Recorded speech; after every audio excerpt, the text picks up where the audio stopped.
Coming to you live from Arrakis, it's the 10 Point Podcast. My name is Bruce, and I must not fear. Fear is the mind killer. Fear is the little death that brings obliteration. I will face my fear, and I will permit it to pass over me and through me. And when it's gone past, I will turn the inner eye to see its path, where the fear has gone, and there will be nothing. Only the 10 Point Podcast will remain. In a pool of black gloop with me this week. First, to shower, he scrubs his ass with sand. It's Andy. Yeah, I'll take that. And secondly, look at you. You put on some muscles. It's Chris. Ah, you bastard. No, you didn't put on muscles. That's what it said in the film. We are the 10 Point Podcast. You can find us everywhere on the internet that does podcasts. Just search the words 10 Point and podcast into your favorite podcast app, and you will find us and our approaching 200 episodes of 200 different films that we have talked about. Episode. Yes, we're getting towards episode 200, which, I mean, we don't even, these ones aren't live and they're chaos. I can't imagine what it's going to be like when we watch the film as we go through it on episode 200. But live on Twitch or whatever, the famous. I'm thinking about maybe doing something like that. Yeah, see if we can actually literally be live with it. If you two can be trusted, I don't know if you can. Yeah, that's these people don't understand. These are one-take The worst thing I'm podcasts. going to see is me fall asleep. So You say worst. I don't know. It depends what we get Andy to do to you while you're asleep. Myself, so you're fine.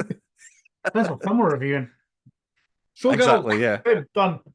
Right. Okay. Chris will not fall asleep during that, I don't think. Yes, anyway, quick aside, 10 Point Podcast, search out, we've got a website, 10pointpodcast.com. On there, links to everything. YouTube is now, the episodes are coming up on YouTube. If you're a little bit behind, I don't blame you, because 3 episodes in a week is tough, but video versions, the 10 Point Broadcast, yes, are up on YouTube. Last time I saw the right of order, episode 3 came before episode 2, but you get the hang of it. Like, you just go to the other one first. That's what happens when you have super fast internet and the episodes are different sizes. Exactly. So that's what happened. I like that, Yes. right? I uploaded all 3 at the same time. It's 1, 3, 2. Anyway, 10 Point Podcast. No, just type in 10 Point podcast on the internet and you will find us. There's hundreds of them out there. Before we get on to internet, you'll get us. Yes, exactly. What was everybody's highlight of the week before we get on to this week's podcast? Chris, what's your highlight of the week?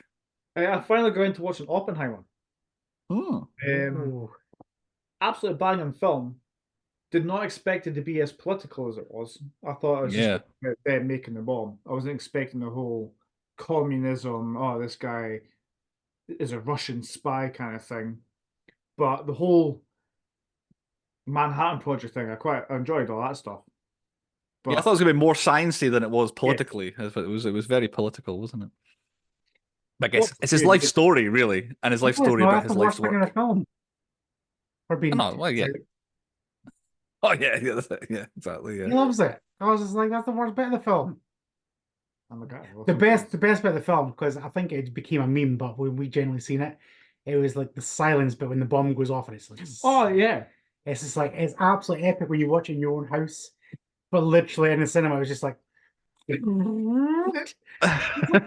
had my headphones and like it went really quiet. And I was like, all I can hear is breathing. It's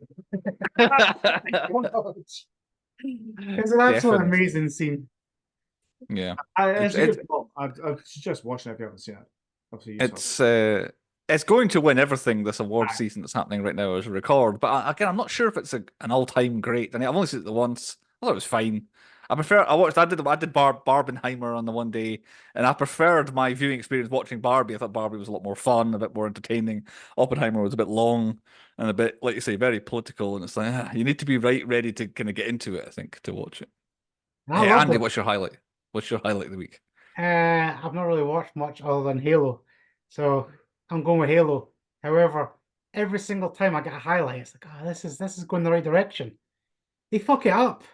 Right. Okay. It's like, oh, right, this is good. Nope, they fucked it. They started off at an absolute fucking high of high. Yep. And then it just went straight down. If like this, it needs a season 3, but I'm starting to struggle if they're going to get renewed again. So, but it's still good. I'll just ever rewatch it. That's why I'm putting it as a highlight. I need a season 3. You need it to get made more than Yep. it needs to get Pretty made. much. You know, so. I think if they make it to the Halo, then they'll go for years. Right. Okay. Have to make it to the Halo, and they'll be fine. So you're telling me this program called Halo, and it's the middle of season 2, and they're not even a Halo in it. Nope. Right. Okay. They've seen it in visions, but that's about it. Right. Very, very fitting for this week's podcast pick. Before that, my one highlight of the week. Because I finished Echo in the space of like 2 days or whatever it was, I finished Echo. I needed to find something else to watch, and on my watch list was What We Do in the Shadows, the series version of the original Never got Taika into that. Waititi, Jermaine Clement film. I've seen the film before and I really liked it. Yeah, I I thought like it the was hilarious. film. But they made a TV show, and the first 2 seasons of it are really, really good. The first 2 seasons it's basically The Office, but instead of it being an office, it's a vampire house, basically. And the 3 the 3 vampires are pretty good. Matt Berry is Matt Berry in it. He plays the same character and everything, so he's the same in this. And then Nadja, the female vampire, I can't remember that plays her, what her name is. She's really funny. And then the other guy is the phone jacker, face jacker, is now this other vampire character. He's a bit take it or leave it. Yeah, he's up and down. But then in the first couple of seasons, the human familiar, like the vampire assistant, he's kind of the main character for the first couple of seasons. And the first couple of seasons are really, really good. The first season is really good and has a great finale. Season 2, I thought was going to be, oh, here we go, a bit iffy, but it was good. Third season, it's dipped a bit. Third season's not as good. I think there's 5 in total, so I'm going to see how it goes. But I've been very much enjoying it. But yeah, it's mockumentary style, lots of looking at the camera, and then just, it's the way they talk. All 3 of the main actors are British, basically. So there's a lot of kind of British banter thrown in amongst pretending to be Transylvanian or whatever vampires from thousands of years ago and all that sort of stuff. And they're in Staten Island, like it's an American show. Ever. And it's so funny. Yeah. It is good. And like you say, the voice work's really good. Actually, the high point of season 3 is when, I can't remember, is it Kevin Novak or something like that is the name of the guy who's the phone jacker. He plays a scene where he basically does impressions of every other member of the cast, like voice impressions, and sounds exactly like Matt Berry, sounds exactly like the other people who are in the show, and it's just like it's. When he was first doing the first one, I was like, "Oh yeah, that's funny," and I realized, "Oh, it's not being dubbed over by the other actor; he's actually doing the voice in the scene." It's incredible, but yeah, very up and down where it is now. But I would definitely recommend What We Do in the Shadows for a laugh. Really quick episodes, like 20-minute, 22-minute episodes, so a good laugh. That's us for our highlights then. We had better crack on with the reason for the podcast this week. And the reason on point number 1 is the 2021 epic space sci-fi desert action adventure drama, Dune Part One. Is it Dune, Dune, or June? How are we saying it? I call it June. June, like the month. Are we going with that then? Are we? Yeah. Right, okay. June, because we're Scottish, and that's how we Yeah. say it. None of this Dune nonsense, and Dune, I guess, probably is how you're probably supposed to say it. But June Part One. Based on the novel June, written by Frank Herbert, who then went on to write 5 sequels. And I believe, through my research, Dune Part One, the film we watched this week, is the first half of the first book. Yep. So if this is a big success... Other motherfucker. Like I yes. last week. So yes, as far as I'm aware, by doing the maths, there might be 12 of these films if it's a success and the world loves it. So we'll see. So they're written by, originally in the novel, Frank Herbert. The screenplay for this particular edition, written by 3 people. First, John Spates, famous for writing Prometheus, Doctor Strange, Passengers, and in Dune Part 1. He also wrote the Tom Cruise edition of The Mummy, unsuccessful. He's also a writer on Part 2, and apparently he is developing Gears of War, whatever form that is coming out. I'm interested then. He's in. Yeah, I don't know if that's a series or a movie, Chris. I don't know if you're aware if it's a series or a movie, but yeah, hopefully we do stuff. So yes, exactly, yeah. So he's part of that. It's in production or in development at the moment. Co-written by Eric Roth, who I'm like, oh, I kind of half recognize that name. Famous for writing these films: Forrest Gump, for which he won an Oscar, The Postman, The Horse Whisperer, The Insider, Ali, Munich, The Curious Case of Benjamin Button, Extremely Loud and Incredibly Close, and then has gone A Star is Born, Dune Part One, and Killers of the Flower Moon are the last three screenplays that he wrote. So basically, Oscar winner Dune Part One, and then the Oscar winner coming Killers of the Flower Moon, I imagine. So yes, Eric Roth. And the third writer, also the director of the film and the guy who is handling this whole Dune relaunch.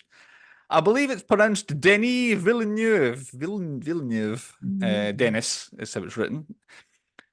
Famous for Incendies, which seems to be his big breakout writing and directing film. I've never heard of it, but it was all over everything to do with him. Directed the film Prisoners, directed the film Enemy, and directed Sicario. And I was like, heard of that one. Tried to watch it one time and then wasn't quite in the right mood. Stopped because I wanted to see it and never gone back to watch it again.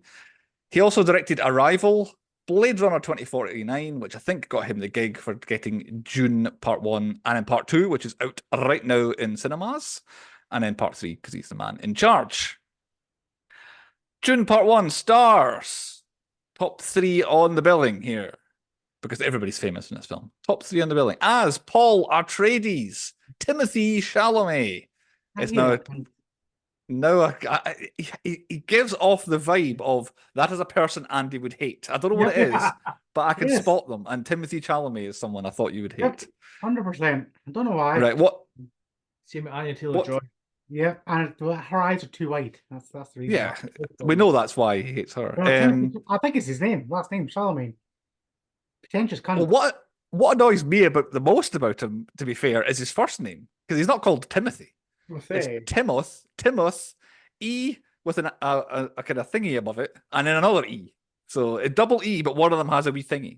Why does it need to be thingy? It's just E. Like God, doesn't matter. Anyway, what is he famous for? Give me his top 4 famous fors. Willy Wonka right now. Right. Yes, especially in Glasgow. That's a very right now news story, but it will never mean anything. Amazing. It won't mean anything beyond like this month in history. I would totally do that. I would totally go to that event. It's amazing. It reminded me of things we've worked on before, Andy, when I saw the way things were put together. But yes, that is one of his top 4 most famous fors. Timothée Chalamet. What the other 3? I doubt you're going to get them, but have a stab. Something about it being a wallflower. No, that's not him. No, that's not him. Famous for Call Me By Your Name, Ladybird, and Beautiful Boy. I've heard of Call Me By Your Name, and I've seen Ladybird. I've not heard the other one. But also famous for, looking through his IMDb, Little Women, The French Dispatch, and then the Dune movies, obviously. But they weren't as famous for. Co-starring as Lady Jessica, Rebecca Ferguson. What is she famous for? Hello. Mission Impossible. Silo is not one, but it's on the list. Mission Impossible, yes. Rogue Nation and Fallout are 2 of her most famous 4 roles. And 2 others. Spoiler, we're reviewing one of them. Is she the one? Is she the? No. Hi. The Dr. Sleep woman. Is that her? Is it? She is. You are correct, but that's not one of the famous 4s. The Greatest Showman, apparently. I had absolutely no idea she was in that, which I've not seen. So I did not know. But that's one of her. She's famous for being in that. But yeah, Dr. Sleep is the other thing. It wasn't. But yeah, I didn't really realize that she really became famous for Mission Impossible. Like I thought she was like a famous actress for things and that before beginning Mission Impossible. That kind of launched her to where she is now. I reckon Tom Cruise like a bit of as your father. Aye. Well, he does in the film, I'll tell you that much. Or the films. But yeah, she will be famous for Dune Part 1 and Part 2 going forward, I would imagine. And third, an extra bonus game here. As Duke, fill in the blank Atreides, Oscar Isaac. Did you know, before doing any research, what Oscar Isaac's character's first name was? Nope, absolutely not. Me neither. I watched this film through and did not know. Duncan. Duncan, yeah. a legendary name on this podcast, yeah, Duncan. Yeah, I watched this film in the cinema. I had no idea what Oscar Isaac's character's first name was. And I watched this film on Sunday, nearly a week ago at the time of recording. I have no idea what his first name was. And I had subtitles on for the second time round. And I was like, aha, it's there. And it's in stats when they find out what his name is. They mentioned it, but I never picked up on it. As Duke Leto Atreides, doesn't sound right. Doesn't sound like Leto. Nah. I can see why they didn't say his name out loud very often. Oscar Isaac. We've done him before, so just give me his famous 4 roles and we'll get on with things. Poe Dameron. Specifically, only one of them. The Last Jedi, apparently. That's what he's famous for. Name me at least one of the others. What else has he been in? X-Men. Oh, He is. Apocalypse, yeah. He is. That is not one of the answers, though. For fuck's sake. It's some fucking chick flick, artsy-fartsy bullshit. It's not the Oh, chick flick, but Moon it's the art. Pardon? Moon Knight. Moon Knight. Ah, that wasn't it either. No, no. Okay, then you haven't given me it. Inside Llewyn Davis. That was his. That was for the Coen Brothers, Andy. I know you love them, so that was Yeah. maybe his breakout. A Most Violent Year, which I haven't heard of, but he's famous for that. And then Ex Machina is the Yeah, last one, which we've done before, which is why we've done it before, and why we can move on from dwelling too much on Oscar Isaac's past. Dune Part One, on a budget, $165 million. Opened North America first weekend, $41 million, which seems really low. They only got 41. Final gross for North America, $109 million. Whoa. Final worldwide gross, $434 million. This was a pandemic film, though, wasn't it? You know, because it was released in the UK, 21st of October, in the US, 22nd of October in 2021. So technically, I think we were out of the woods in October. I think we came straight back into it. We got fucked. Yeah, pandemic, I think was going out. Was that Eat Out to Help Out time? Nah, Eat Out to Help Out would be like a year before that, I think. Yeah, probably about a year. So yeah, I think we're out of pandemic proper times. So, but yeah, 434 million just shows that in the old days it was the US box office that pays for films. Now it's the non-US box office that pays for films. Exactly, yeah. That meant it was qualified for the 2022 award season. We're getting very close, very modern with these sort of stuff. 2022 award season. You won't be shocked to hear Dune was absolutely everywhere. 10 nominations at the Oscars that year. Best hair and makeup, which it lost to The Eyes of Tammy Faye. Never heard of it. I've heard of it. Carry on. Best costume design, which it lost to Cruella. That's the Emma Stone version of Cruella de Vil. Best sound, it won. Best visual effects, it won. Best original score, it won. Best film editing, it won. Best production design, it was the winner. Best cinematography, it was the winner. Best adapted screenplay, it lost to Coda, which it also lost Best Picture to. Coda, that kind of came and went, that film. You probably have heard of it, but I've forgotten about it. Because it was the best Oscar, Best Picture in 2022. And it won the Oscar and it left. I think I've not heard anyone mention that film since. No shouts at the Razzies for Dune Part 1. So we're on to the MTV Movie Awards of 2022. It's been a while since we've mentioned them. 2 nominations for Dune Part 2. Best Performance in a Movie. Really, the awards categories get smaller and smaller every year at the MTV Movie Awards. Best Performance in a Movie, Timothée Chalamet. He lost to Tom Holland for Spider-Man No Way Home. Okay. Well deserved. They're kind of the same person, them two, aren't they? Like you could see the two of them could swap careers, and like nobody would have noticed. Like it would just be the same. And in Best Movie, also nominated Dune Part 2, it also lost to Spider-Man No Way Home. That was the winner that year at the MTV Movie Awards, seemingly. 2022 Saturn Awards, 5 nominations for Dune Part 1. Best Makeup, which it won. Best Costume, which it lost to The Batman.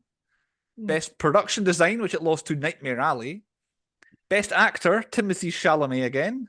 He lost to Tom Cruise for Top Gun Maverick. Yeah, it's mad to think they were in the same category. And I think Top Gun Maverick does not sound like a Saturn Awards kind of film. It doesn't feel like it fits in. And in Best Science Fiction Film, Dune was nominated for that. It lost to Nope, a favourite of Andy from that year, if I remember correctly. It's a Nope. Nope. I recommend Nope, Chris. I think you would like Nope. Nope. Other award the same way. I'll tell you that. What? Sorry, what did you say? The same way. Right. Okay. Yeah. Other awards: Dune Part 1. It won 5 BAFTAs. It won the Golden Globe for Best Score. In total, 173 awards wins for Dune Part 1. So a successful film. You guys get a choice for synopsis. You can have Claudio from Rio de Janeiro, Brazil, or you can have Thesaurus Nick. They have both showed up. I've not had him for a while. I was gonna say Claudio. Well, I can give them both if you'd rather. Right then, we'll start with Claudio. Claudio says, in the future, the planet Arrakis of the locals' Fremen that is rich in the valuable spice is exploited by the cruel Harkonnen family. The Emperor of the Galaxy assigns Duke Leto Atreides to replace the Harkonnen house in Arrakis.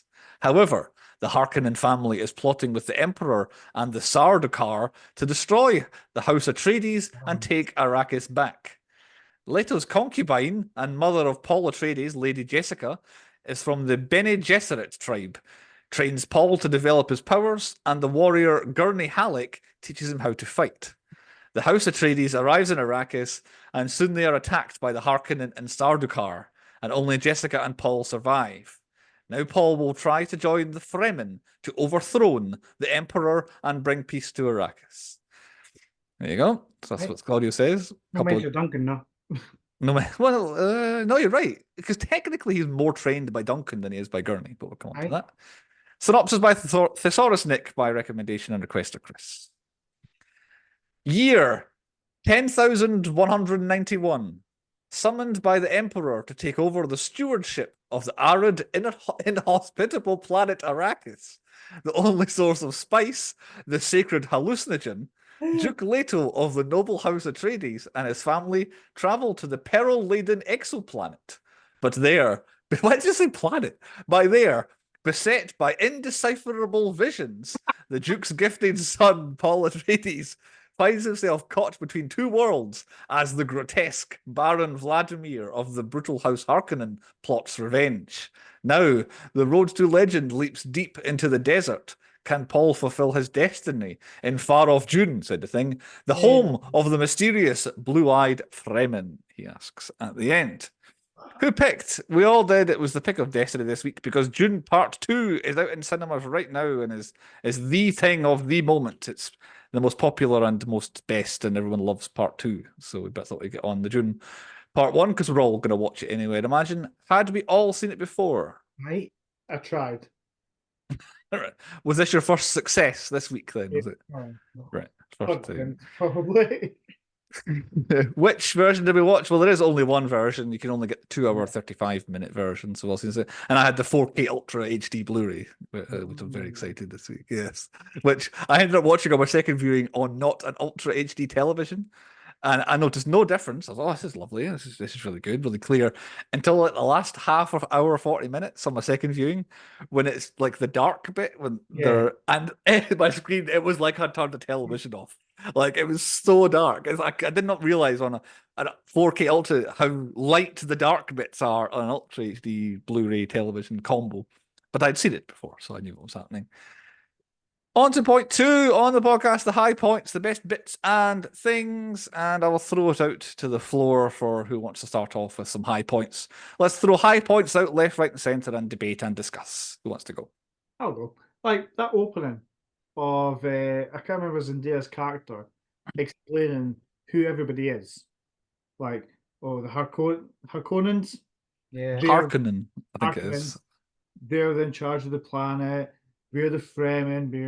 We live on the planet, and then who all the heavy hitters are and why everybody's there because they want like the spice melange. I'll double yours up with what my first high point is, which is that they're not a high point, but for the same reasons. Oscar Isaac's scenes on Caladan, when he first accepts the role, you get a bit of an idea of what's going on, and then basically him and Paul on the cliffside next to, I guess, like dead family members and tombs, basically explains the plot of the film to Paul. It's like, well, what's happened is this, this, and this. What's going to happen is this, this, and that. And what's going to happen after that is this, this, and this. It's like, thank you very much. I'm like, thank you. But it fits well as like it builds their relationship and you get an idea of what each of them are like. But you're right with the Zendaya, who is called Shani, or Shani is her character name. I was going to say, it's not exactly a high point, but when he's signing the thing with his ring, like, we're going to take stewardship of this planet, you can see all the fucked up looks of like, oh, there's something weird going on here, and the guy knows it, and he's just like, we're taking charge because we want to help everybody, but you know there's something wrong with it. What really helped me on this, when I saw this film in the cinema the first time, I don't know if you agree with me, Andy, if you're saying, I came out thinking, wow, that was a spectacle. I haven't got a clue of what half of it was about. Mm. And then after that, I've not done anything. I've not really thought beyond that for what year? It'll be 3 years. And then here's a new one coming out. I thought, okay, let's watch the new one. So I watched it again, and I'm like, okay, right. And maybe I missed that bit the first time round. But in between my first and second viewing this week, I watched 2 videos on YouTube of someone explaining the plot of Dune to me. And honestly, it's like someone opened my third eye. I was like, oh my God, okay. And it's like, oh yeah, that one sentence in that one scene tells all of that backstory. And that one sentence in that scene and that one look that person gives, that means that. It's like there's such intricate little bits in this film that if you put them together in an explainer, I'm like, oh my God, okay. And then watching it the second time, having my eyes opened, I'm like, okay, I'm well into this. I think my most enjoyed viewing of it yet was the third one, when basically someone had explained the film to me first and I got to see it. It was like, that's what changed things for me. Now, for me, like this film does a good job of story building. Like, even if you haven't seen the film, there's enough that you can limp through it. But for me, that's tried to watch, like I said, the original Sting version, watched the series, Yeah. and then watched the reboot of the series, and then played the PlayStation game, which is where most of my knowledge comes from. Right, okay. Because like the PlayStation game actually goes further than any of these, because they all pretty much get up to this fucking point of this film, and then they all got cancelled. So I don't know what happens. Chantel's read the book, but I haven't. But my video game knowledge knows like there's like 4 or 5 houses. They're all basically trying to get Dune, and they all want Dune for the spice, and they all fight. But there's just one holy guy. So that's my knowledge. But like, if you don't know any of that, you can limp through it. Yeah, But like I did. what you said, if you know it, it's got such levels of this film. It's unbelievable. Just touched up here, but Paul, he's watching a video of why Arrakis is so important, like why spice is so important. It is like the most expensive thing in the world, or it usable like light travel or something like that. It's like I want to come back to that in low points, so let's not go too far down that route, Chris, unless you're marking that as a high point. But what spice is for is a low point. Why it was so important. Right, we'll come back to that. Can we discuss that on low points? Because I want to hit that one quite heavy. Oh, mentioning that video though, in many other films, especially sci-fi blockbuster films, that is just sheer like downloading information that you're not supposed to pay attention to. It's just like background. Oh, he's watching this video learning about the planet, but what's really going on is other thing. But that one scene, that we get what, maybe 30 seconds of that educational video. You're supposed to watch it all and listen to it all and understand it, because this is important and that'll be important. And there's a wee mouse in it, and when he watches later on, there's a wee mouse in that one, and he knows because later on he sees the wee mouse that he knows he's in Fremen country, because the Fremen do. It's like these little bits through everything. Every little bit is important to something. I blinked to that first scene. I missed the mouse. You fell asleep. No, I blinked. You fell asleep. And then later on, he comes out of this little hut and sees the mouse, and I was like, why is he getting a bone over a mouse? And then I watched it again, I was like, okay, that's what I missed. That explains it. Yeah, it's just like, I imagine there's probably bits in this film that are just like, I haven't even noticed yet that are going to be important in the next one for something. It's crazy.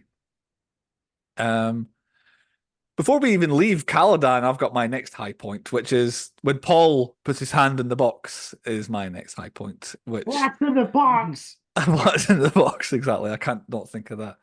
I did have a bit of trouble working out what Rebecca Ferguson was saying with its subtitles, because she was very passionately acting very hard at that point, which again is important when you watch it. It was all right, okay, that's what's going on here.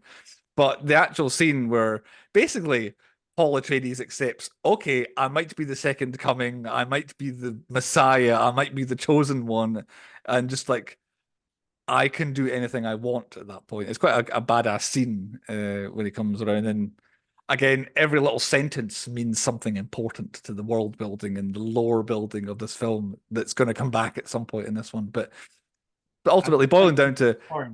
Or he's as weak, helpless, he's in pain, and out of nowhere, I'm better than you, and I'm more powerful than you, and you're going to have to fucking bend to my will now. Or you will, at least, I guess. Is like, he probably would. She could probably smash his head off the ground right now, but give it like, I don't know, a decade, and he'll be like Neo in the Matrix, I guess. Yeah. Any other high points from you, lads? I'm now. What Andrew does. landing on Arrakis. Even 8,000 years in the future, bagpipes still rule. One lone piper, yes, exactly. There's a whole battalion. It starts off with a lone piper, but there's loads of them. Right. Every ship's got a Yeah. piper. I guess they do, yeah, fair point. Yeah, absolutely amazing. 80,000 years in the future, bagpipes still rule the world. Still proves it. Scots hate bagpipes more than everybody else. I don't know if you can use your expertise in the field of Dune here, Andy, but it's not mentioned in the film. I think I had this as my fun fact, but I'll spend it now because I've brought it up. In the book, but not yet canon to the films, but still could be, that all of the humanoids and human beings in Dune are all from Earth, like Yes. bloodline wise. Every human in the universe was an Earthling, birthed from another Earthling to this point. So there are no alien humanoids. The worms and other monsters and creatures are clearly aliens, but all the people are. Yes. But what I heard in one of my explainers is what set off what's kind of going on in Dune is that the human race decided they didn't want to have computers anymore and decided we're going to try and evolve human beings to be the computers, which is why there's the general guy flicks his eyes and they go white and he computes how much it would cost for them to come and visit for the contract signing ceremony. And that's why our main man, David Dastmalchian, who pops up, he's the same sort of guy. These are evolved humans from Earth who are better over 8,000 years of evolution because they did away with computers. Is that true to what you know, Andy, or is that not what you've learned? From Earth. I just thought they were alien humanoids. Yeah, well, that's the thing. That's why there are these weird humans who can do daft things, are like mutants, if you want to go down the X-Men route. They are humans originally, but they have evolved to be this. And that's why there's technically no computers. I mean, you could say the Dragonfly helicopters they have are maybe a computer, but that's why they're trying to do away with all computerized things, to try and evolve the human race as they go out around the universe. Around the high point. Duncan. Duncan is my high point. Just everything that man does. As soon as Jason Momoa comes on the screen, I'm fixated. I didn't like him when he shaved his beard. He looks like a different guy. He looks weird, doesn't he? Yeah, I'll agree with that. But no, just every scene that he's in, he's important. Then he disappears. Like, no, he's not that important. Then he comes back, and it's like even the subtleties. Like he talks about the Fremen, and he's like, "Oh yeah, we thought there was 10,000, but there's actually like millions of them and stuff like that." It's like, why do you know that? And he's like, "Oh, because he was out scouting," and then you find out kind of like subtly he was making friends with them, and that's why he kind of disappeared for ages. It's like, oh, but like you don't notice it when it's happening. But you also find out at the end, obviously, Paul and Rebecca, they find a bunch of Fremen. Aye. And they get accepted by basically, well, you have to fight me. All right, then. And we know what Duncan is like, could possibly be the greatest warrior in the universe. So obviously he won. And then obviously the Fremen are going to accept him because he's a great warrior. So yeah, that all adds up. Yeah, but no, just like the whole thing through his like kind of like mini story arc is like, everything makes sense. And it's like, you just forget about him at one stage, and he just comes back, and he's like, he's back. Yeah, because like the guy I was saying with the eyes, he's like, he's here, or he's arrived, or something. I thought we talked about like the king. Yeah. I thought it was like Max Van Sydow, or whatever it's called. Oh, Max Van. Right. Is he in it? Is he? I thought they were talking about him. Aye. Right. From the original, but it turns out it was Duncan. Yeah. Right. Okay. It's just Duncan coming back and being all cheery again.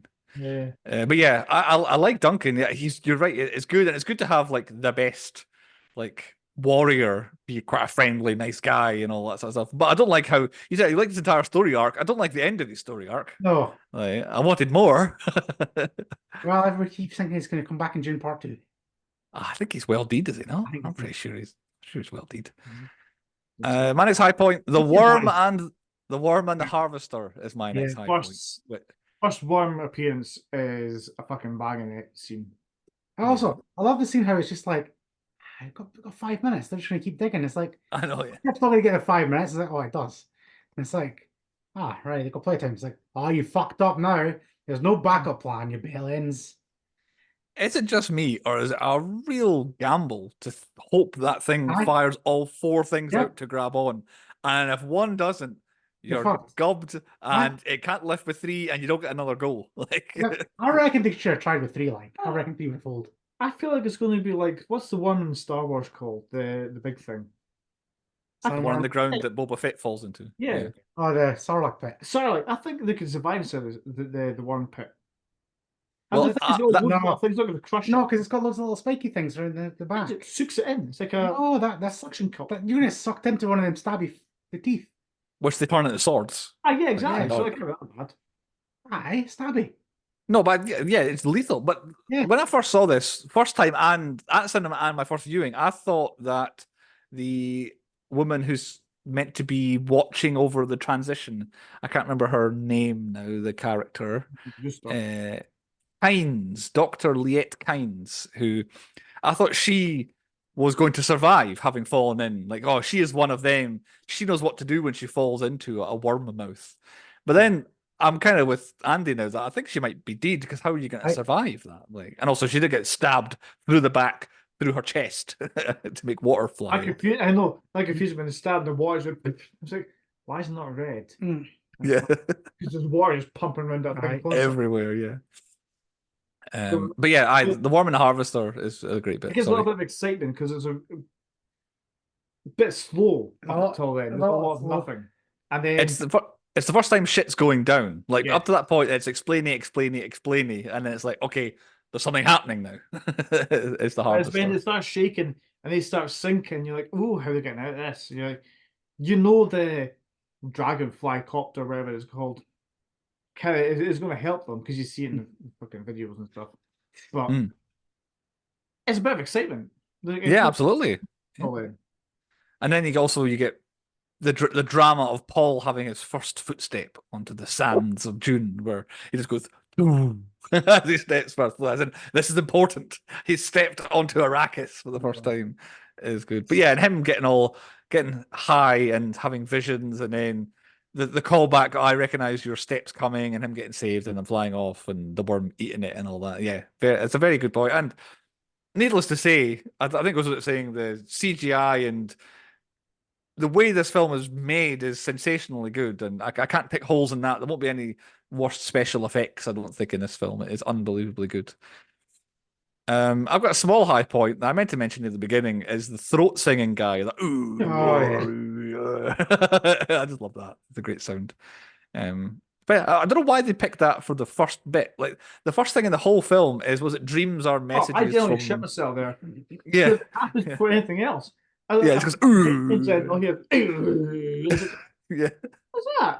And then fucking Disney or 20th Century Fox or whatever, Netflix pops up and I was like, this never happens. But that, like, the throat singing, the only time it's ever in the rest of the film is the one guy who's like at the front of the Sardu car, like, I don't know, getting them in the zone to go into battle. It's like, well, why is he the guy at the beginning reading that bit? I wonder. I don't know if that's going to come back to, or they just like the sound of him going, ooh. I'll have that at the beginning. That's a good way to start. So I should have said that as my high point at the beginning, is that. Since you talked about the Sardaukars or whatever they're called, their attack with the Harkonnens, that was a fucking banging bit. That's my last high point. I've just called the attack. It goes on for about an hour. Yeah. But Batista, here we go. I like a sneaky attack, but spoilers, I did not expect the Doctor to be in it. Yeah, I'd forgotten that aspect from watching in the cinema. I was like, how did this happen? And it's like, oh yeah, the Doctor just completely sabotages absolutely everything, so that it's just like the Red Wedding and some other out of nowhere death all rolled up into one. It's just like all of a sudden, oh yeah, we've blown up all your ships and we're coming to kill all of you and we're going to capture everybody that's important and all that sort of stuff. It's like, but the even just every aspect of how it looks, how it feels. There's a random Duncan escapes in a dragonfly. Just a mental chase that would be a major key action point in any other film. It's just like a little bit at the side of this film going on in the background. It's but yeah, the attack is sensational. I'm not sure like the random corridor stuff as much as all the other bits, because it obviously cuts every so often, and here's the assistant woman stabbed in the corridor, and then the thing going at the thing in his back, and it's the Doctor and all that. But I like the revelation that it's the Doctor. They're coming up later on. Their second attack in like the weird little hut, not hut, like I can't remember the eco thing under the ground. Hello. Like they're so silent. Aye. Yeah, And like the guy, that's they're cool. just making little spit coffees and stuff, and he's like, "Oh, here's something," and then they vanish. Ninjas. Yeah, And yeah. then our boy Duncan just fucking kicks ass. And kills like a dozen of them in a row, like the greatest army in history, in the universe, in the world. And yeah, Duncan kills 12 of them, and eventually it's too many. But yeah, that's a good scene as well. Although I was sad, to see Duncan go at the end there. I'm out of actual written down high points, so I'm willing to hear some more if you've got any others. I kind of quite like the end. Like you get the kind of not so much the kind of the duel, but when he becomes like the leader and like there's a sandworm. Accepting the mantle, Yes. basically. Do you mean the bit at the very, very end of the sandworm, or the I bit kind of is bet behind both you when he's doing guys? the fight and he becomes like the kind of the one and he knows he's the one and then you get the sandworm bit at the end. I was like, The yes. very end. If he does not do that in the second film, then this whole thing has been fucking wasted. What if he doesn't ride a worm in the second one? Is there's three, isn't there? There was going to be just one and two, and they've decided now it's going to be Yeah, there's three, I definitely think. three. Yes. Yeah, that's what I thought. Which he might not do it in the second one, Chris. You might be disappointed here. You might have to wait to Return Well, of the I'm not Jedi expecting two. to. Maybe there's a third one until tonight. So But the Oh, there you go. sandworms are Dune, and it's like Mhm. you see clips there. Like they don't hide the sandworms, to be fair. And then, like I said, you get the clips of like in the future where he's like they're riding them and stuff like that. But just that end scene, just the big sandworm just coming up there, just chilling. It's yeah, exactly, yeah. I Feels like liked he's laughed that. at them as well. We mentioned it's like halfway through the film when we get the harvester of the sandworm. That's the first time we see a worm. And then after that, do we see a worm again? The We don't clip of really him see. fighting in the future where he's like, so not him, but there's a couple of riding worms. Right, 'cause I was going to say, I thought that The we never battle. saw anyone riding a worm until Oh, the you see a very, future very battle end. one. Right, okay, I didn't see them riding in that then. Because I thought it was a good way to, here's this worm that you never see, and then, oh, it's No, dangerous. no, he is right. Yeah. Yes, as he's is the one, and he's flipping through him. You see him Aye. take his mask off. You see one attack something. Right, okay. Well, Somebody's I missed riding that. on top. No, he's, 'Cause yeah. my perception was I like the way that it's like we get more and more worm, and it's like, oh, and then oh, this worm actually might be friendly, and it attack Paul. And then I thought it was like a teaser for another film. It's like, well, you know those big scary worms that all the baddies are scared of? These people can actually ride them. They're not actually. I thought, oh, that's and then because the last thing you see in the entire film is somebody riding on the back of a worm, and it ends.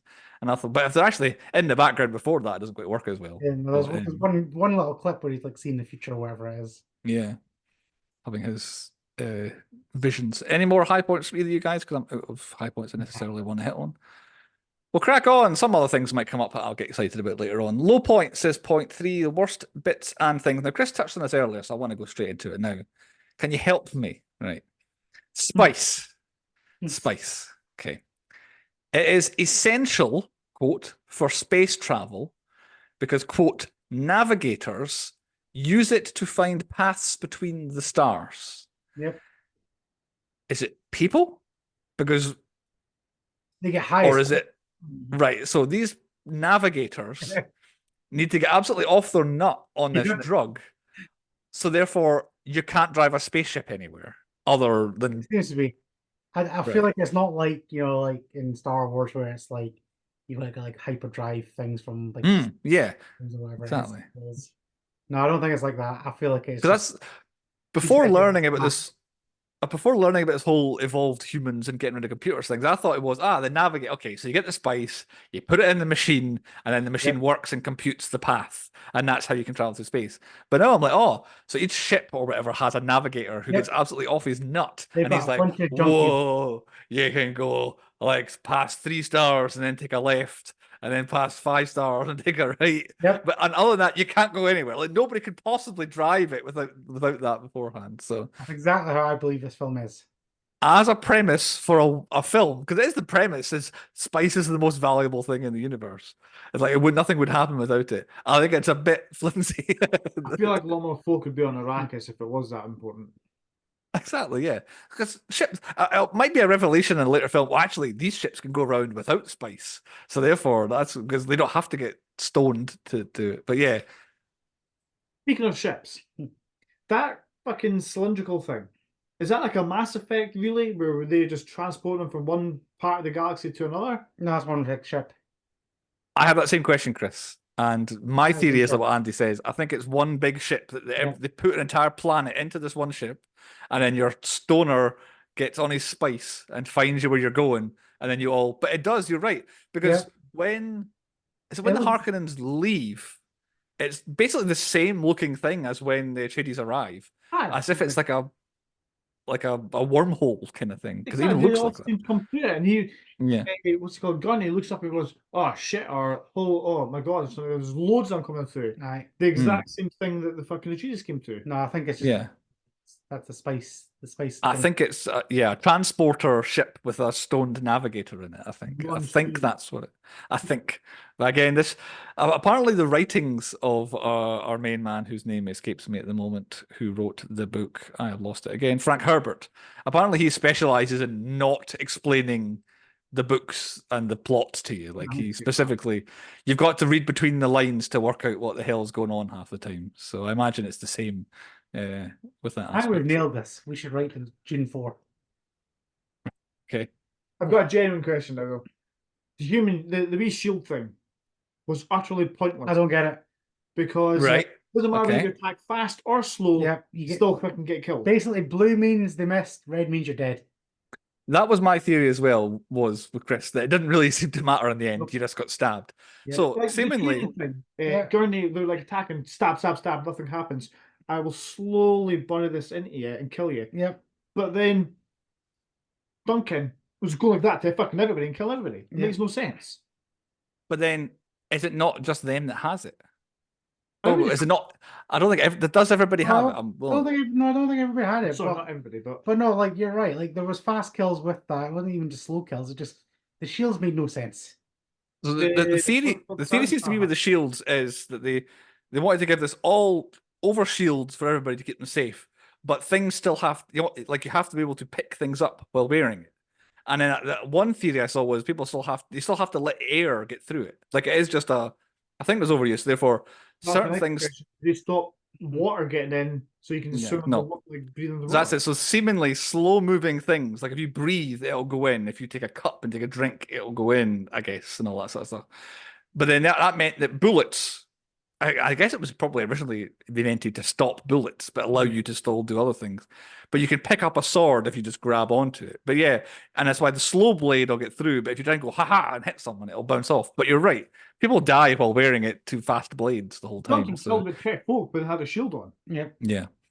I did like the Barons one though. Like when naked Oscar Isaac was like, he was like, I'm whispering something. He's like, something's not right here. I'll just tap my little ring shield. Yeah. Whoop. Yeah. In case something was happening.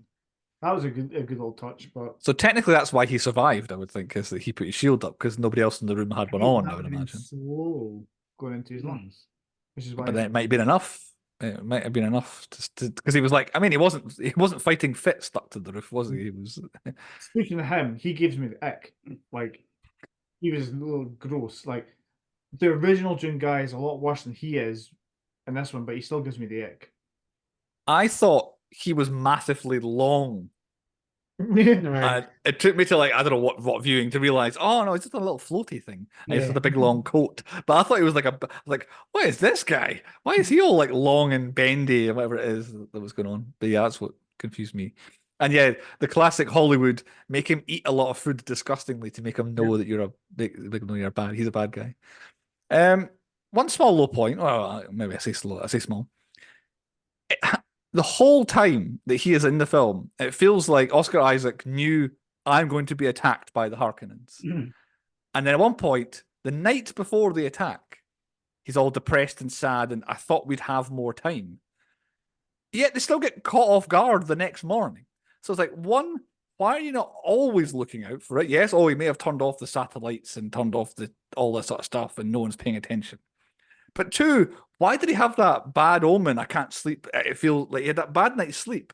And I say the next day, I mean, the exact same night the attack happens. And it's like, oh my God, they're here. I was like, well, did you not know it was happening? I can't quite feel out what he was about. Like, this whole thing was, if we just get desert power, so I'll send a few people off into the desert and then it'll be fine. And then they won't attack us until a bit later.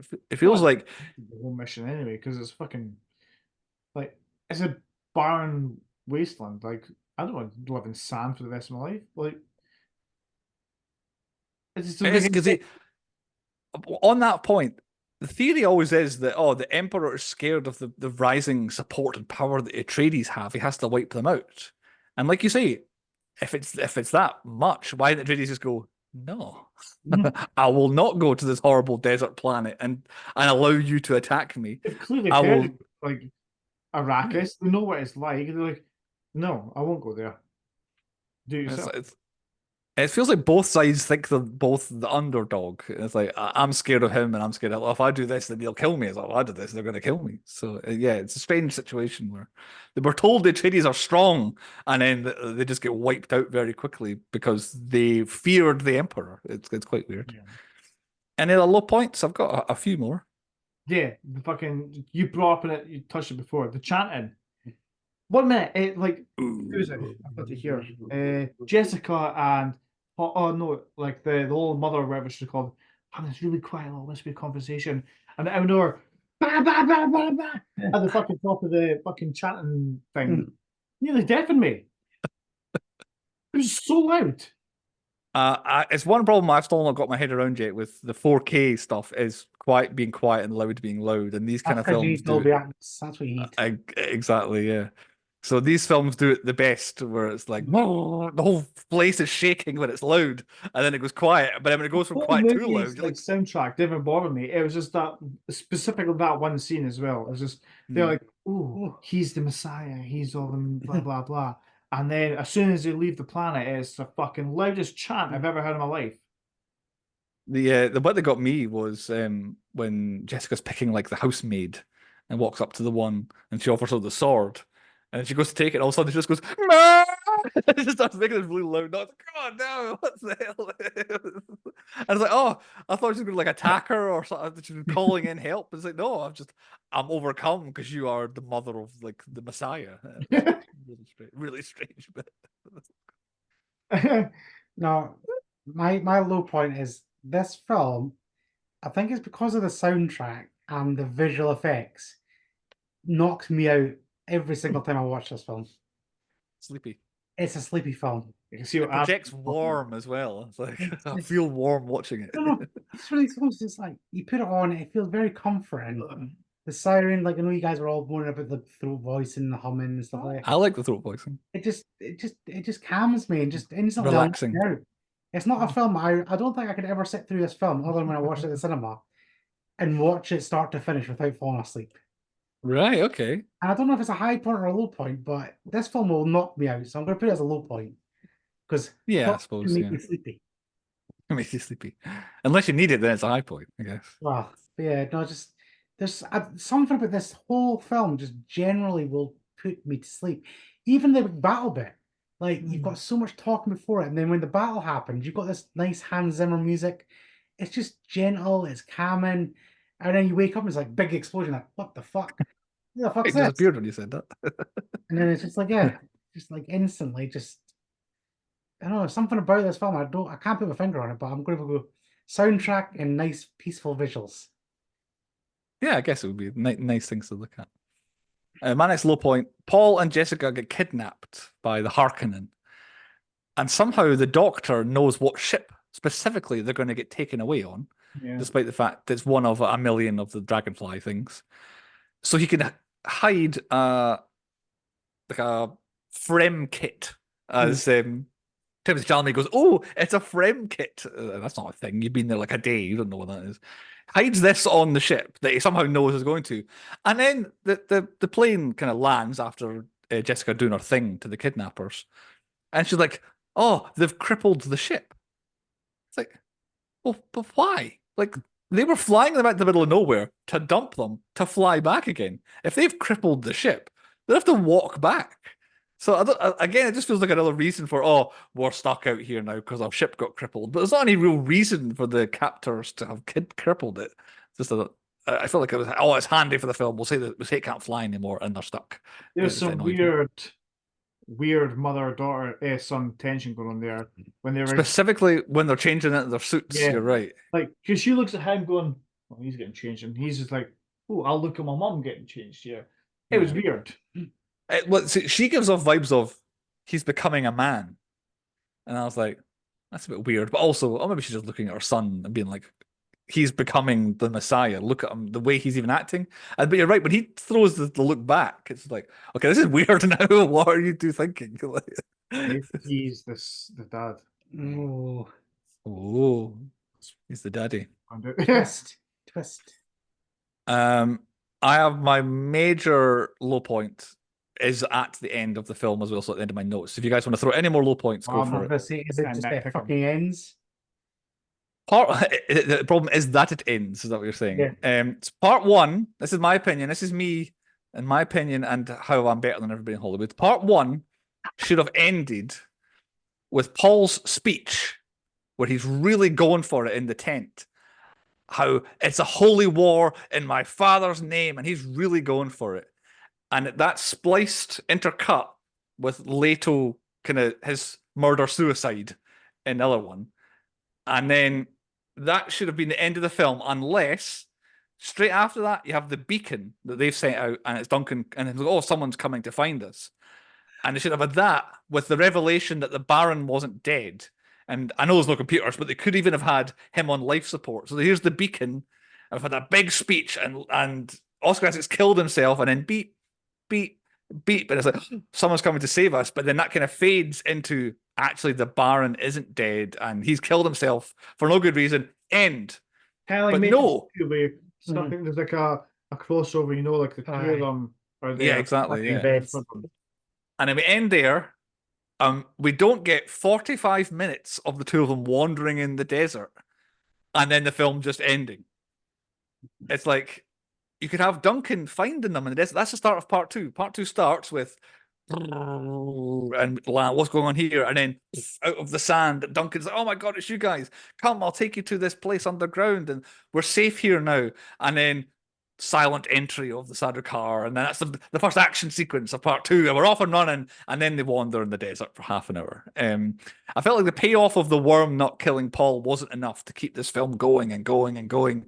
And then the fact that I remember when this film came out, Zendaya was one of the two most famous people in the world, her and Tom Holland has come out, and then she's not in this film. She is not in the film. It was all Zendaya is in this, Timothy Chalamet, Zendaya, blah, blah, everywhere, launching his new film. She does the bit at the beginning of the film, and then you see 1 second of her, and then you see 2 seconds of her, and you see 1 second of her, and then she sits in the background of that scene at the end. Is like, here's my sword. She's part like two. physically there, not including daydreams, for like 2 minutes. Oh yeah, easily. Exactly, yeah. And it's like it feels like she should be in the film. It's like this extra bit is there, and then what really the most confused I got is that he has his visions, does Paul, and it's like, it's either the past or it's the future. And we never see the past. It's always the future. It's the future, the future. And then randomly, most of the way through the film, he starts seeing this guy who turns out to be Jameis, and he's helping him. It's like, oh, I'm helping you do this. And then he gets there, and it's like, he's like a different guy. And I went, no, that's the guy that you saw. It's like, why is he being an arse to him? It's like, oh, he's just killed him. And then that's the last thing that happens is he kills this guy. Chalamet was just toying with him. What's he called? Paul. He's just like, blah, blah, blah. I've got you. Yield. No, I don't. But because he didn't want to kill him, but you're right, I'm better than you. Yeah, exactly. Yeah, it's good. He had him like 3 or 4 times. And the guy was like, no, let's keep going. And like the random yelling at him. He's like, that doesn't annoy me, so I'll shiv. Yeah. Yeah. But yeah, the last 45 minutes doesn't need to be in this film. Apparently, they took stuff off of this to put in part two. So it must have been them going, we're going to get part two, because they weren't greenlit on part two until this came out. But I think they thought, right, we're definitely getting two. We can milk this for a third. So let's make two longer and then make a third. But what it did mean, this almost should have had an ending, but they're taking the ending off to stick onto part two, and it just ends, just like Andy says, randomly. It just turns into a Dallas Dune sequence. I'm done. I'm out. Don't worry. Yeah, exactly. He's not dead. He's not dead. He's not dead. But yeah, that's my major low point. Is I don't think the last bit should be in the film. It might be a 10 out of 10 if it ended in the way that I had described, because I'm a genius. Point 4 then for the stats. Literally one shit. There's only one shit in the entire film, and it's, I've forgotten her name again, Dr. Liet Kynes, the person who's supposed to oversee, when the thing doesn't work in the hardware store. She just goes, shit, and that's it. That's the only swear. No F-bombs either. It's just that shit, she says. 85 explosions. I'll hold my hand up. It's probably not 85 explosions. And in deaths, 182. I'll hold both hands up. It's probably not 182. Obviously, basically all of it, House Atreides is gone, I think. Like everyone they brought to the planet. But I can't account for how many people are on each one of these ships they've blown up, not knowing even the first number to start with counting how many are on these ships. So Was it to count all the little rockets that are coming out, like all the different explosions? no, what I did do was like, oh, here we go, and 1, 2, 3, 4, 5, 6, 7, 17. I just went like that. Like, yeah, 17. As soon as that happened, I was like, oh, I'm so glad I'm not this. But 85, I'm more confident on my explosions being 85 than I am deaths 182. But yeah, 182. Our quotas. I've got 2 cows. It's not really 2 cows, but because the Atreides is all about the bull and how your father fought bulls. And at one point, there's a bull's head on the wall, and then there's the wee sort of thing of a bull with a bullfighter that Paul has in his room, but they're not really in it. It's not really. And there's no goats. In that place, because nothing but fucking sand and worms. I know exactly. I don't know. Worms? Little mice. You're not I sure. guess that's it. Palm trees at the front. Maybe they get coconuts off of them. Maybe, I don't know. No goats though, and no dead animals. I don't think none of the worms have snuffed it yet, but I'm sure in one of the films we'll see a dead worm. I'd imagine. Pedophiles, I think we're clear. Nobody was outed as a pedophile in this film. I think we're all right. The original, the Baron, I would say so. But right, okay, he probably is in this one too. And maybe Jessica, the way she was looking at Chalamet at the end, maybe. Tom Cruise, Tackleberry, Sarah Connor, trifecta were clear. Doesn't get anybody get any. As a motorbike? No. No, it doesn't. Nobody rides a motorbike. Nobody rides anything that would be a futuristic motorbike. And I don't think no one gets the girl really. No one gets the guy. Everyone's kind of sad at the end. I believe the first time Leto Atreides is spoken is the 48-minute mark. I don't know if Oscar Isaac lasts an hour after that. Like, I think for half the time he's in the film, we don't actually know what his character name is. And do they say the thing? Do they say Dune? Once. They do. A very trailer happy one by the Baron. Yeah, he goes, it's my Dune. Yes. Any stats from you, Chris? Just the one. The sandworms, like the most famous thing from the whole of Dune, are literally in it for 1.5 minutes. Oh, you don't want to spend it in one go. Like I say, the less Godzilla, the better. The less sandworm, the better. Like that's the. That didn't work well for the original Godzilla because everybody wanted more Godzilla. So I want to see more sandworms. Well, that's what's wrong with these new Godzillas that are coming. This Kong versus Godzilla film's going to be terrible because it's just going to be awful. I know it is. Andy, do you have a fun fact? Yeah. So these sandworms are not related in any way to the Beetlejuice sandworms. I don't know Beetlejuice well enough to get that reference, Andy, I'm afraid. Yeah, Beetlejuice are elongated. But right, okay. They're still sandworms, but they're not related. No related whatsoever. Just like the spice in Star Wars is not related to this. Okay. I've already used my fun fact, so I can't double down on facts. So it takes on 0.5, the 10-point podcast quiz. Andy, do you have questions? And more appropriately, do you have correct answers this week? I've got correct answers. Fuck. Right, okay. That's brutal. It's not done by AI this time. I might not win this quiz then if the answers are right. So right. So we have to do some business here first before we get on. Right. This is called the Spicy Mama Quiz. The Spicy Mama Quiz, okay. Right.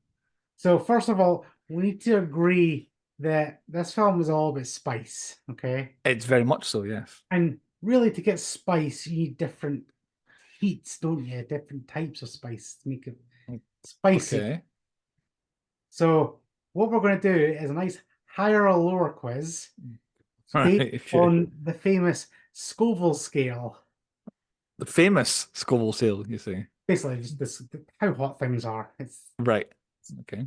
So I'm going to give you a thing, and you got a spice, and you got to tell me if it's higher or lower than the previous one. So would it be like hotter or less hot? Hotter, yeah, hotter or less hot. Right, okay. So who wants to go first? I went first last week. Right, Bruce. Me first then. So the Beaver Dam pepper, right, is 500 to 1,000 Scovilles on the Scoville rating. Right. Is there any way you can maybe give us what the top and bottom of the Scoville rating are? Right. Okay. So So the beaver dam pepper, is that higher or lower than a bell pepper? Do you mean is the bell pepper higher or lower than Aye, it? correct. Right, okay. So I don't know what the top is. So 1000 could be the hottest, and if I say higher, I'd automatically be wrong. Is that what you're telling me? Yeah, technically, yeah. So Right, so bell pepper higher or lower than a beaver dam pepper? surely higher. It's lower. I'm not going to tell you the numbers now. What? Exactly. Oh wait, a bell pepper's just a pepper, isn't it? Yes. Why didn't you start with that? No. Oh, God's sake. So, Chris, higher or lower than a bell pepper? The Tabasco pepper. Higher. Correct. Bruce, I completely messed this up from the get-go. Okay. the jalapeno pepper. I'll go higher. That is lower. Chris, the jalapeno pepper. Higher. Lower. Uh, Bruce, the habanero pepper. higher. Correct. Yes. Chris, the bird's eye chili pepper. Higher. Wrong. Fuck! Yes. We're back. Is that like Captain Birdseye? No. Right, okay. Bruce, the ghost pepper. Oh, higher. It's very dangerous. It is higher, yes. Chris, the California Reaper. That's higher. Ooh. Carolina Reaper, sorry. It is higher, yes. Ooh. Bruce, the Scotched bonnet pepper. So I've never heard of that one. I've heard of the other ones. I've heard of this one. I'm gonna go lower. Wrong. Damn it. Chris, the scorpion chili pepper. Lower. Wrong. Fuck! Oh, What's the scores? 2-1. 2-2. 2-2. Right, we're going tiebreaker. Right, so the Scoville ratings. Okay, Ah, right, okay. This is a +1 situation and I hate it. they range from 0, which was a bell pepper, to aka the scorpion chili pepper, which you just did, which Mhm. was 750,000. Oh, gee, Okay. Bo. Right, okay. But actually, the California Reaper is the highest because that could be 2.5 million. What? What?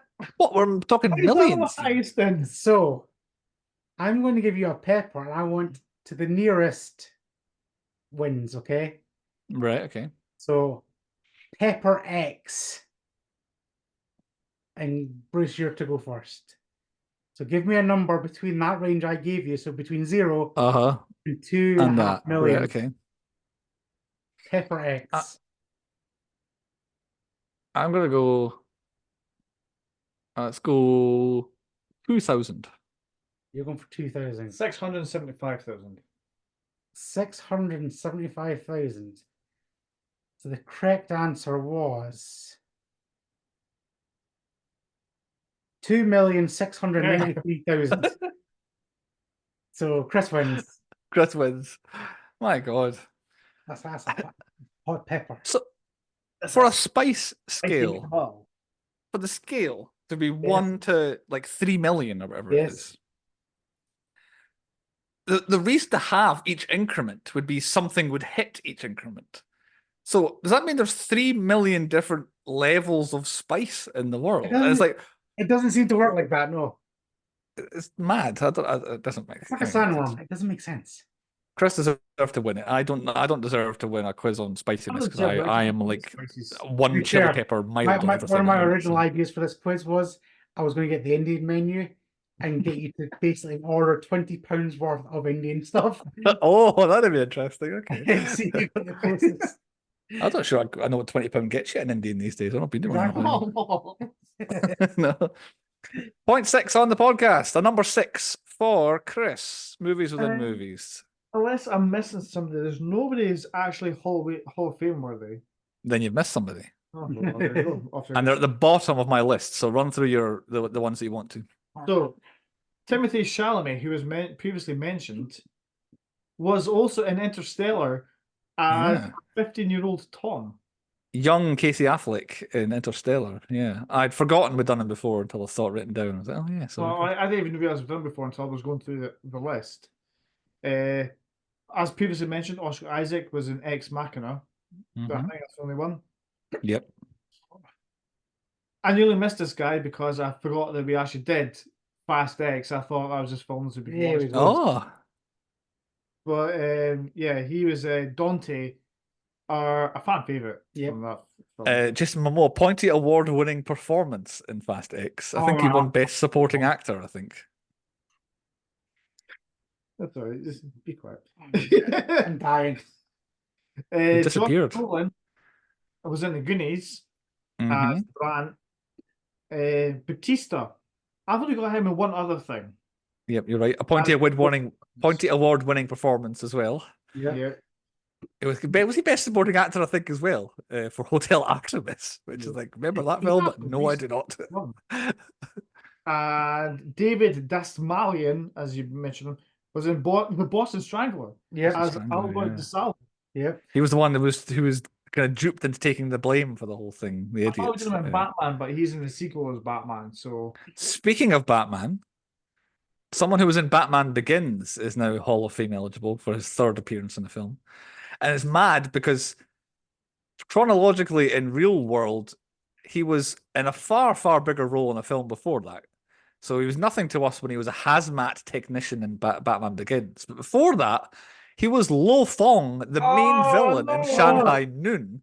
Think of you. But Roger Yuan, he Hi. played Lieutenant Lanville in this, which is the guy who basically works on Duncan Idaho's ship.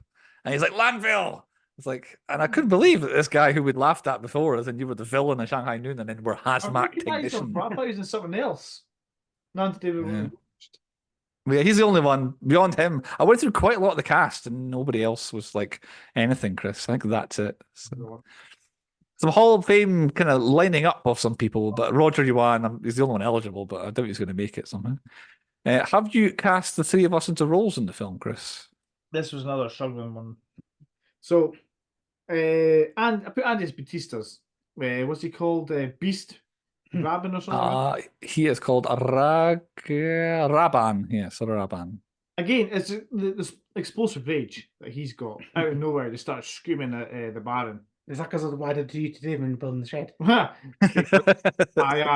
put myself as the Baron purely because I want that floating machine because I'm a lazy bastard. Oh, you were Right, okay. today. I struggle with you, Bruce, but I put you as Duncan because I think you're the person who would like to.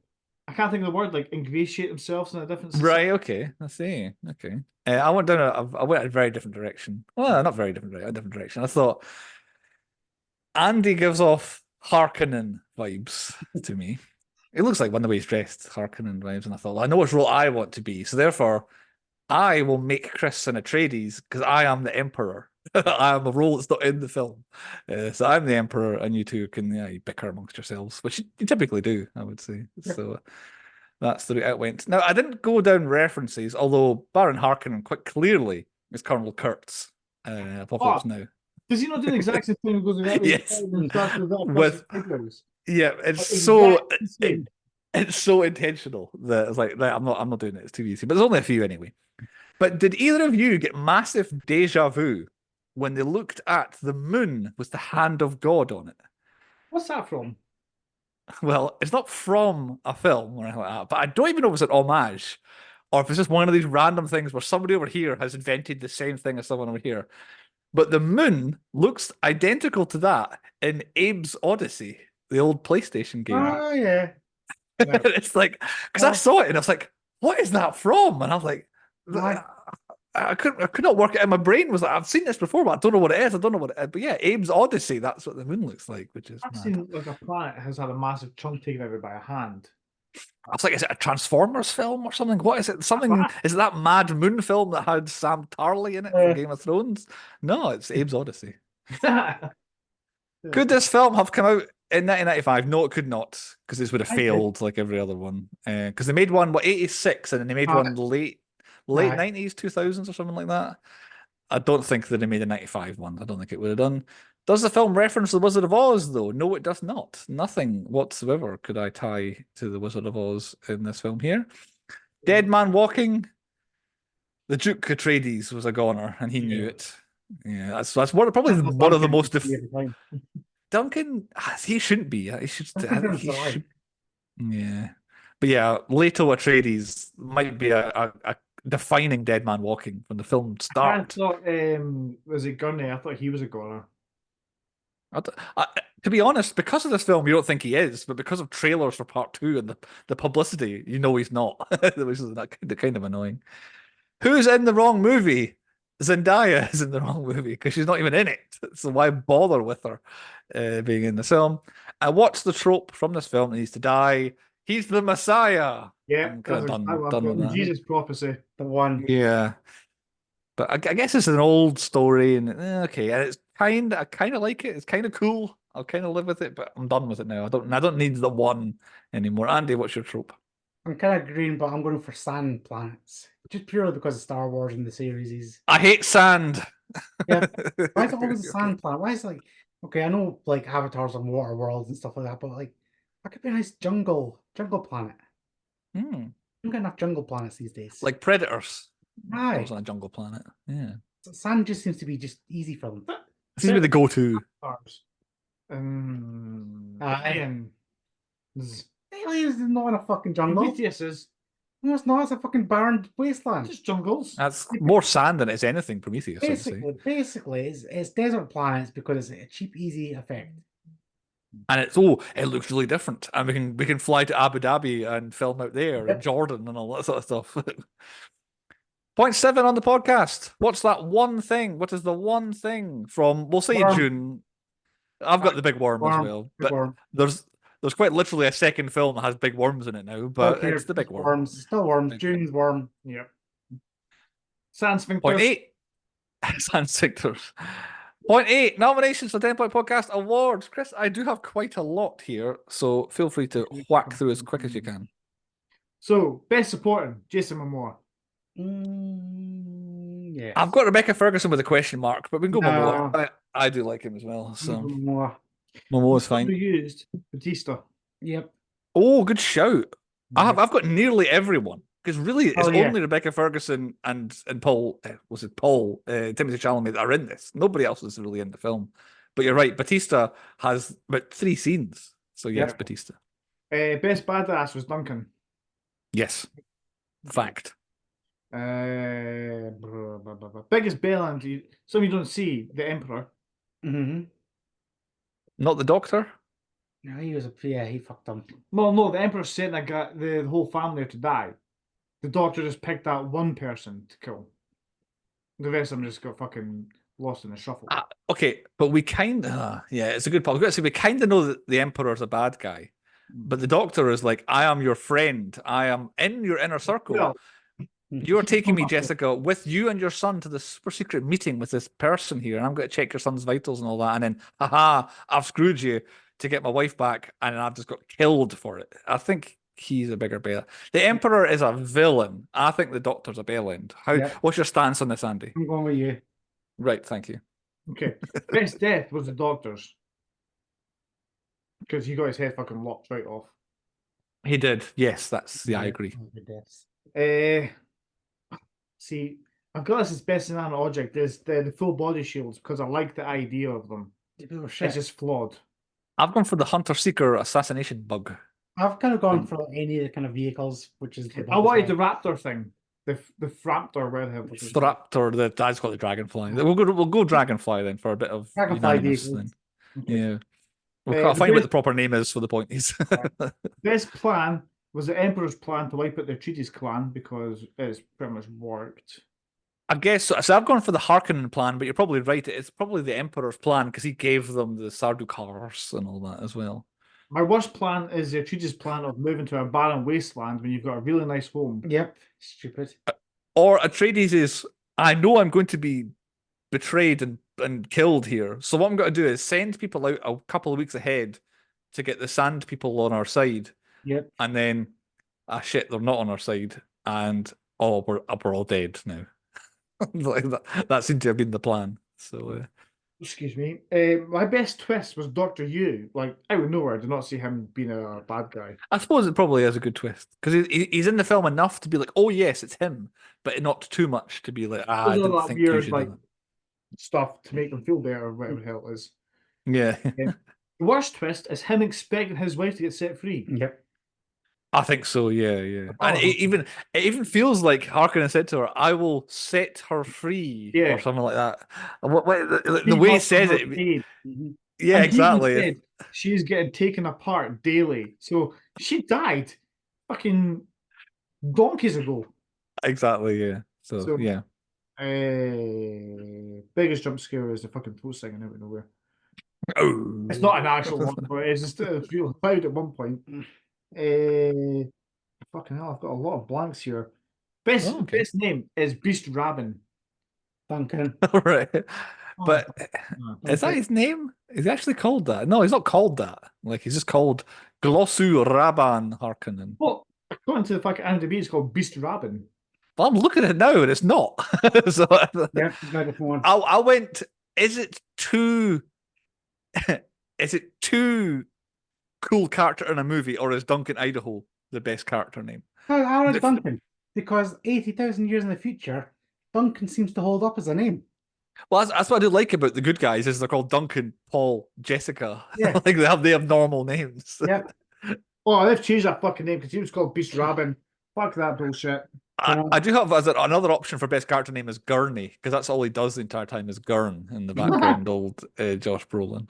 But Duncan Idaho, it sounds like a cool space fighter pilot name, but then is it too cartoony? I don't know. Is it? Right, fair Best enough. product placement was sand. No, I'm out. I'm not going to get a good. Anything with There product is wise, no so product placements in this.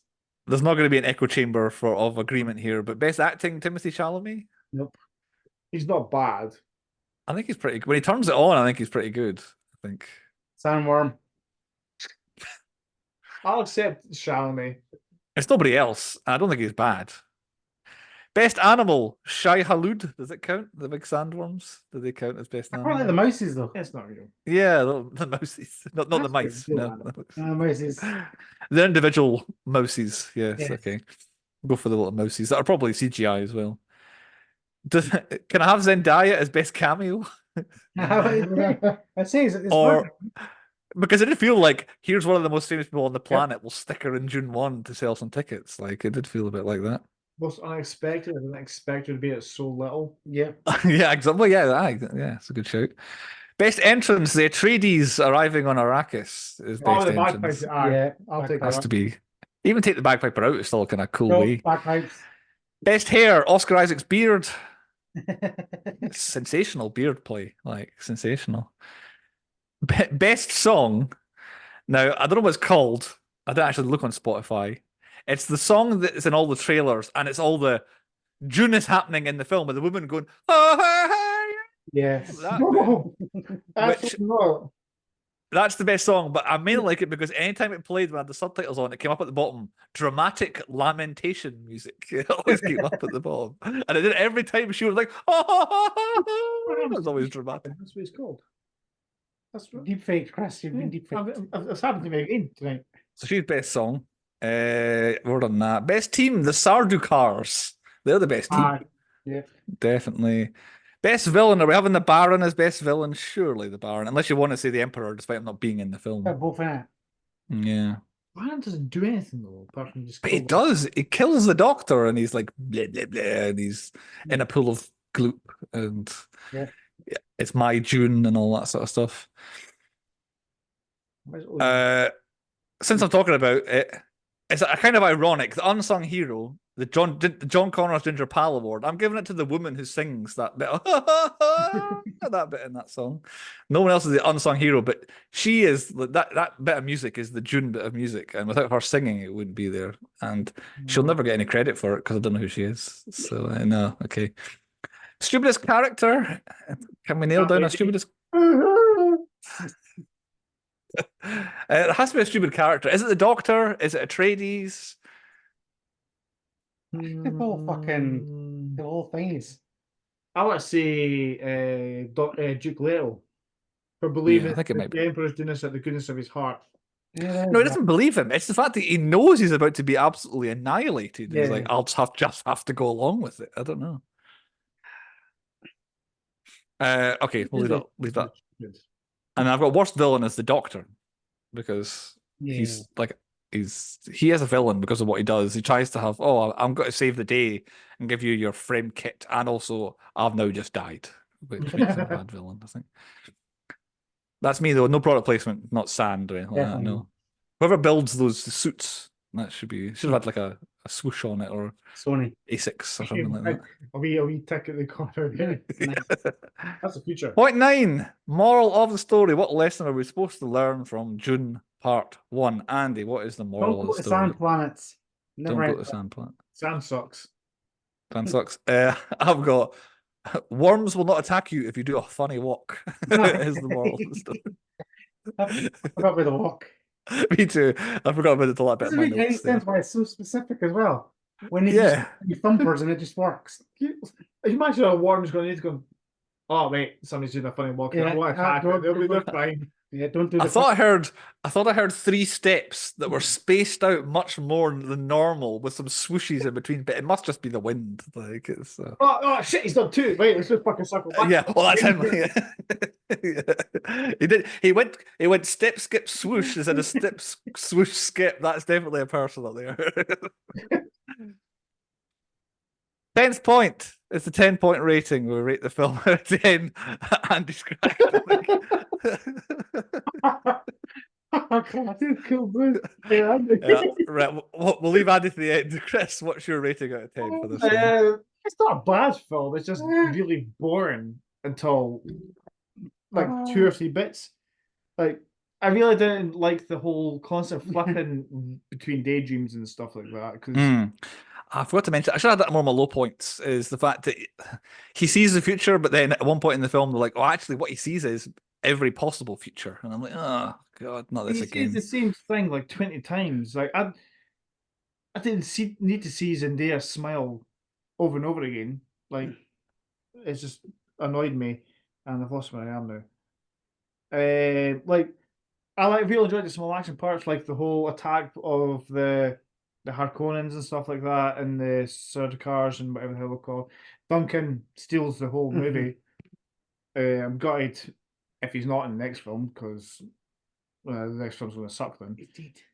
But and like the whole worm attack thing, they were quite cool. But it wasn't enough for me to get it any higher than a 5. 5 from Chris. My goodness. I'll go next. I'll leave Andy at the end because Andy's Dune fan. I've gone up. When I first saw this in the cinema, I came out and I think I had it scored about a 6 out of 10. I've got up to an 8, and that was after fully immersing myself in the knowledge that I needed. And I think it's only with the knowledge of what is actually going on that I felt like I say it was like my third eye opening to all of Dune, and I got it. Once I'd been told what was happening, I then got everything, and it's extra bits and pieces on top of that. And it's that ties it to that, and I'm hoping that they carry that into the second one. And I don't know. I feel like as a trilogy, it might be really, really good if we get there. I can see how this might be the Star Wars for a generation. This film, so I've gone 8 out of 10 for me. It's a high rating, but I stand by it because I really. For me to watch twice in a week and really enjoy the second one is a big step for me, I think. So 8. Andy, what's your score? I love Dunes, but I always get pissed off when they don't end the Dunes. And this one doesn't end the Dunes. It doesn't. There's nothing special about this film. It's star-studded. It's visually stunning. Yeah. The music's great. But there's still... It's exactly the same issue I have with all the other Dunes. There's something missing, and I think it's the story. Well, for me, it only gets a 6. A 6. I thought I'd be high. I did think I'd be high. A 5, an 8, and a 6. This is not easy maths for me to do at this point. That must mean that it is a 6 out of 10 is the official score for Dune Part 1. Before you see it, are you expecting Dune Part 2 to be above a 6 or below a 6? I'm over and above. 7 or 8. They've done the groundwork. I want to see some action. I want to see the second part of Dune that I've spent 20 odd years of my life wanting to know what the fuck happens. I'm excited. I'm waiting for a pandemic to kick in so you can't see it in the cinema for next year. I think they've had a hard time this film because the first one probably was supposed to come out and they pushed it back because of the pandemic, and then second one was supposed to come out and then they had the actors strike, so it pushed it back 6 months as well. So I expect the second one to be better as well. It could be like the Empire Strikes Back style. It could be really, really good. No point in guessing at the theme. The theme is films that have sequels coming out at the cinema this week, I guess would be the theme that I would guess for this week. But what we'll get is 2 guesses next time on what Andy's theme is. And Andy, what is the pick for next week for everybody to watch? Right. I'm going for a film that when I first seen the trailer for, I thought this has got the hallmarks of being one of the greatest comedies of our generation. Mm. And when I watched it, it wasn't that at all. Oh, I'm so glad we're watching this film. Exactly. However, what I did get was a complete sideswipe of a film where I just went, this is a good film. I enjoyed it. I don't know why I enjoyed it. I've only seen it once, but it stars one of our main mans, which is definitely going to be Hall of Fame worthy soon. Mm. Good old Matt Damon is back. Matt Damon is back. My I went God. back-to-back Matt Damons. That's not the theme, by the way. Right, okay. But you've got Matt Damon, you've got Christopher Waltz, you've got Kirsten Wiig. It's a film called Downsizing. Oh, Downsizing. Okay, I never actually got around to seeing that. It's a film that literally the trailer just comes out as a laugh out loud comedy. It is far from it, but it's something that 100% I wish I did when I moved house was downsize. Yeah. I think my you're potential theme this week is just it relates to my life. right. Okay, I do think when I saw the trailer for this too, I remember thinking the same thing, but I don't know if I saw a different one. But I remember like the tone of the trailer changes as well. But yeah, that's good. I'm excited to see. I think I even thought about this a few weeks ago, thinking, oh, I've not seen that yet. So yeah, Downsizing. Chris, what's your reaction? Here we go. Strap in. Matt Damon's back, bitches. Matt Damon. Right, very good. Downsizing is the pick for next time. So you'll have 7 days to find Downsizing. And we'll see you next time on the Tempo Podcast.